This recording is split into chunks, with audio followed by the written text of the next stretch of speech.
2025-ին 2024-ի համեմատ քաղաքացիներն ավելի շատ են դիմել ուռուցքաբանության ազգային կենտրոն։ Աճել են նաև քաղցկեղային հիվանդությունների վաղ հայտնաբերման դեպքերը, պայմանավորված սքրինինգային ծրագրերով, ախտորոշման ծառայությունների ընդլայնմամբ։ Մասնագետների խոսքով մարդիկ սկսել են հաճախ հետազոտվել, ինչը դրական ազդեցություն է ունենում նաև բուժման արդյունքների վրա։ Յուրաքանչյուր դեպք, մինչև բուժական գործընթացը սկսվել է, քննարկվում է ուռուցքաբանական խմբի, այսպես կոչված Tumor Board-ի կողմից, եւ խմբի կողմից ընտրվում է բուժման լավագույն եղանակը։ Վիրահատական բուժումների առումով, եթե ասեմ, կենտրոնի համալրվածությունը թույլ է տալիս, որ հատկապես վաղ փուլի քաղցկեղի դեպքում աստիճանաբար արդեն գերակշռում են ավելի փոքրածավալ, էնդոսկոպիկ եւ լապարոսկոպիկ եղանակներով կատարվող վիրահատությունները։ Կենտրոնում 2025-ին կատարվել է 9000-ից ավելի վիրահատություն, նախորդ տարի այդ թիվը 7500 էր, իսկ դեղորայքային ուռուցքաբանության բաժանմունքում ավելացել են ծախսերը։ Ոչ թե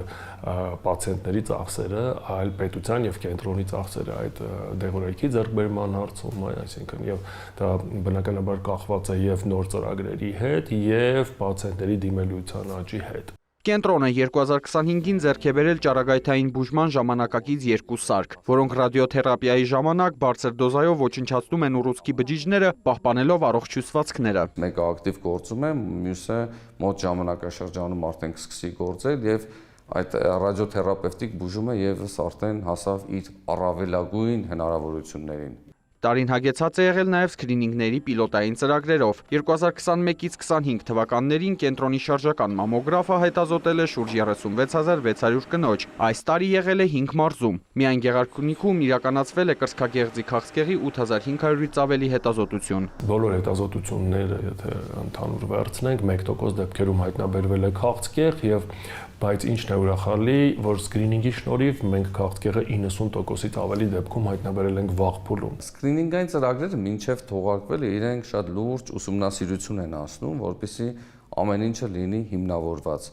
Եվ այո, Հայաստանում արդեն բարեհաջող մեկնարկեց կրծքագեղձի սկրինինգային գործընթացը, որը որ վերջին տարիներին գործում էր մեր շարժական մամոգրաֆի օգնությամբ, այդ պիլոտային գոչված ծրագիրը բարեհաջող անցնելուց հետո արդեն մի շարք կենտրոններ միացան այդ ծրագրին եւ բարեհաջող կերպով